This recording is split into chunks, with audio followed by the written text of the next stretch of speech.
Le magazine des jeunes entreprises à Taïwan, Graines de Business.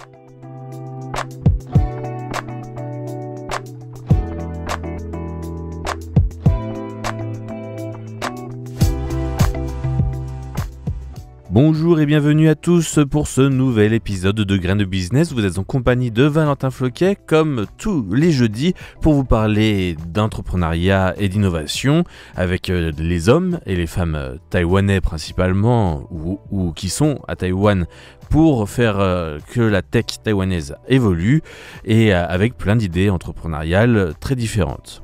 Alors aujourd'hui, on quitte les laboratoires de biotechnologie et les circuits des semi-conducteurs pour plonger dans un univers tout aussi fascinant, celui de la mode à l'ère de l'intelligence artificielle. Un domaine où les algorithmes croisent les défilés et où la technologie façonne désormais la créativité. Et je crois que c'est la première fois qu'on parle réellement de fashion tech dans l'émission, en tout cas en tant que tel. Et ce domaine s'impose comme un secteur à part entière, où les frontières entre ingénierie, design et commerce s'effacent, où les essayages virtuels, les recommandations de style, les créations d'images générées par IA. C'est un monde où la mode devient un terrain d'expérimentation pour les chercheurs en vision artificielle et en apprentissage profond. Mais au final, peu de projets réussissent à conjuguer rigueur scientifique et sensibilité artistique. C'est précisément ce qui rend l'histoire de Mirror AI si singulière, notre sujet d'aujourd'hui. À sa tête, Husan Lin, une jeune taïwanaise à la trajectoire atypique. Chercheuse en informatique, ancienne mannequin et désormais entrepreneur, elle a fondé une start-up qui repense la manière dont les marques et les consommateurs interagissent grâce à l'intelligence artificielle. Et justement, c'est son histoire que je vous raconte aujourd'hui dans Graines de Business.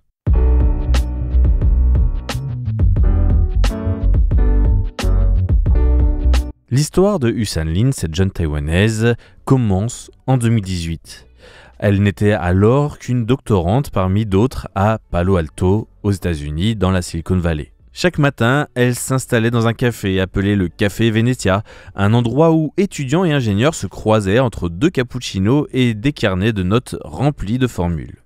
Elle travaillait alors sur sa thèse en intelligence artificielle, un projet qui cherchait à comprendre comment les algorithmes pouvaient détecter les tendances de mode avant même qu'elles ne deviennent virales. Ce jour-là, un professeur assis à la table voisine engagea une conversation avec elle, quelque chose de très fréquent dans le lieu. Curieux, il lui demanda sur quoi portaient ses recherches et elle lui expliqua qu'elle travaillait sur un système de détection automatique des tendances à partir de données visuelles de la mode. L'homme écouta attentivement puis lui tendit sa carte de visite en lui disant qu'elle pouvait le contacter s'il pouvait l'aider un jour. Ce n'est qu'une fois rentrée chez elle, après une rapide recherche sur Google, qu'elle découvrit l'identité du mystérieux professeur. Il s'agissait de David Cheriton, le tout premier investisseur de Google. Cette rencontre fortuite eut sur elle l'effet d'une révélation. Jusqu'alors, Husan vivait au milieu de la fièvre entrepreneuriale de la Silicon Valley sans vraiment s'y intéresser.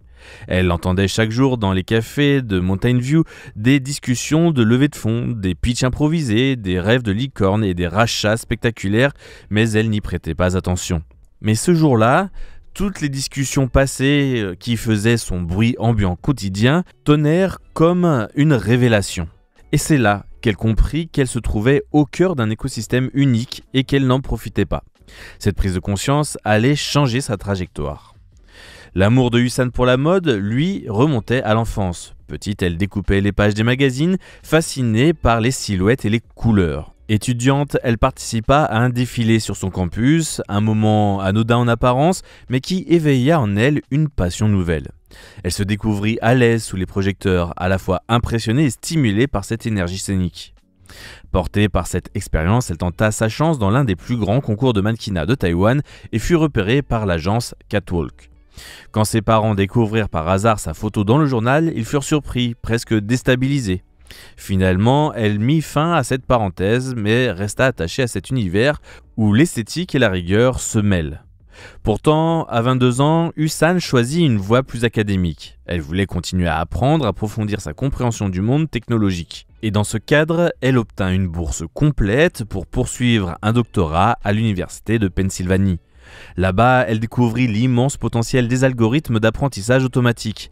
Après plusieurs années de recherche, elle fut recrutée par Visa comme chercheuse, où elle développa des systèmes de recommandation avant de rejoindre Amazon Fashion, où elle contribua à la création d'outils d'essayage virtuel et de recommandations de taille. Pendant un temps, elle pensait avoir trouvé sa voie, mais en parallèle, elle continuait de lire, de réfléchir, d'observer le monde autour d'elle.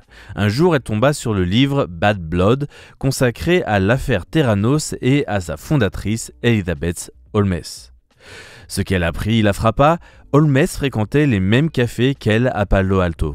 C'est à ce moment-là qu'elle prit conscience qu'elle vivait littéralement au cœur du territoire où naissaient les entreprises qui allaient transformer le monde.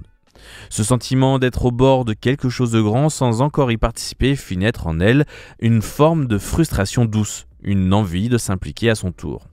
Quelques années plus tard, en 2023, la vague de l'intelligence artificielle générative déferla sur le monde technologique avec un entrepreneur taïwanais à la tête de cette vague, pour ne plus le nommer, Jensen Huang, PDG de Nvidia. C'est aussi un moment où tout s'emballe. Les images créées par les algorithmes deviennent de plus en plus réalistes jour après jour. Pour Yusan, une idée émergea alors presque naturellement, et si l'IA pouvait générer des visuels de toutes pièces, alors elle pouvait aussi rendre la mode plus accessible et plus personnalisée. L'idée de Mirror AI naquit ainsi d'une fusion entre ces deux passions, la science des données et l'expression esthétique.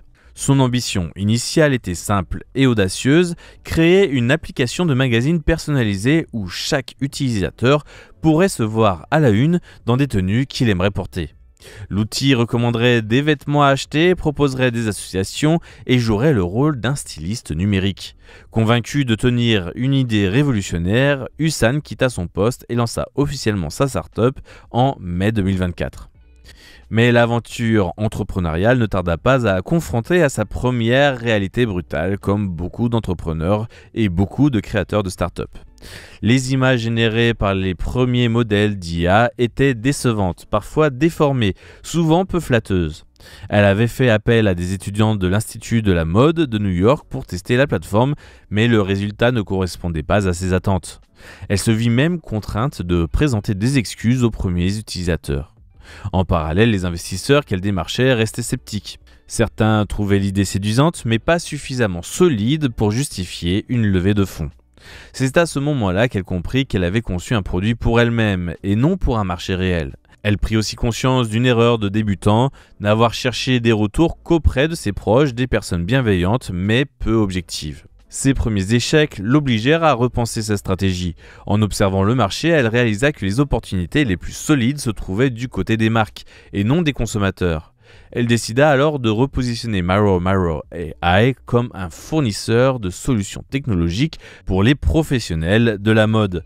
L'entreprise se mit à développer des outils de génération d'images pour les campagnes publicitaires, le e-commerce ou encore la production de visuels de catalogues. Et on ne peut pas cacher que ce pivot marqua un tournant dans le projet de cette start-up. En rencontrant des studios à Los Angeles, Yusan découvrit un monde ultra efficace, presque industriel. Les marques photographiaient, retouchaient et publiaient leurs collections en moins de 48 heures. Cette rapidité et cette organisation étaient telles qu'aucune IA ne pouvait rivaliser directement avec elle. C'est à ce moment qu'elle comprit que la valeur de l'intelligence artificielle ne résidait pas dans sa capacité à remplacer les processus existants, mais à s'y intégrer de manière fluide. Elle décida donc de faire de sa start-up une plateforme discrète mais essentielle, capable de simplifier le quotidien des marques sans bouleverser leurs pratiques. Cette approche porta ses fruits, mais apporta aussi de nouveaux défis. Chaque client voulait des solutions sur mesure, ce qui menaçait de transformer l'entreprise en simple prestataire de services. Yusan décida de freiner cette dérive et de revenir à une logique de produit. Elle comprit que l'avenir dépendrait de sa capacité à identifier les besoins communs à l'ensemble de l'industrie et non à satisfaire les demandes ponctuelles. En avril 2025, elle tenta une nouvelle étape, candidatée au prestigieux programme Speedrun d'Andreessen Horowitz, un accélérateur réservé aux jeunes pousses les plus prometteuses qui offrait $1 million et 3 mois d'accompagnement. Sa candidature fut rejetée, mais le retour des investisseurs fut d'une valeur inestimable. Ils saluaient son parcours tout en lui conseillant de renforcer son modèle économique et d'élargir ses compétences en recrutant un cofondateur issu du monde de la mode. Plutôt que de se décourager, Yusan vit dans cette lettre un guide. Quelques mois plus tard, en août, après avoir révisé sa stratégie et trouvé de nouveaux mentors, elle obtint le soutien d'investisseurs prestigieux, dont Aparna Chenna-Pragada, dirigeante de produits chez Microsoft, et Bharat Zoff, directeur technique de Thinking Machines. Encouragée par ses soutiens, elle présenta à nouveau sa candidature au programme Speedrun. 2 semaines après, la réponse tomba et cette fois, elle était sélectionnée. Maro AI recevait $1 million d'investissement pour entrer dans une nouvelle phase. Depuis, l'entreprise avance en toute discrétion, en mode stealth comme on dit en anglais, qu'on pourrait traduire comme sous les radars, comme on dit aussi également souvent dans le monde de la Silicon Valley. Peu de détails filtrent sur le nouveau produit, sinon qu'il s'agit moins d'une application visible du grand public que d'une infrastructure, un socle pour aider les marques à intégrer l'intelligence artificielle sans perdre leur singularité. Hussan reste prudente, selon elle, la mode n'est pas encore prête pour un usage totalement génératif. Il faut accompagner la transition, construire des ponts entre les créateurs humains et les outils numériques. Et aujourd'hui, Maro AI se positionne donc comme une interface entre art, science et industrie. L'entreprise développe des solutions discrètes, presque invisibles, mais essentielles à la transformation numérique de la mode. Quant à Hussan, elle sourit parfois en repensant à ses débuts de mannequin. Elle a fini par signer avec une petite agence juste pour le symbole. Concrètement, elle n'a jamais eu le temps de défiler, mais cela ne l'empêche pas de considérer que ce rêve-là, elle, l'a tout de même accompli à sa manière. De Palo Alto à Taipei, de la salle de classe à la Silicon Valley, son parcours illustre ce que devient l'entrepreneuriat d'aujourd'hui, un mélange d'intuition, de technologie et de créativité. Avec ce nouveau produit de Maro AI, Hussan Lin ne se contente pas de redéfinir la mode, elle redéfinit aussi la façon dont une entreprise se crée, en restant parfois ouvert juste à un café dans un endroit adapté.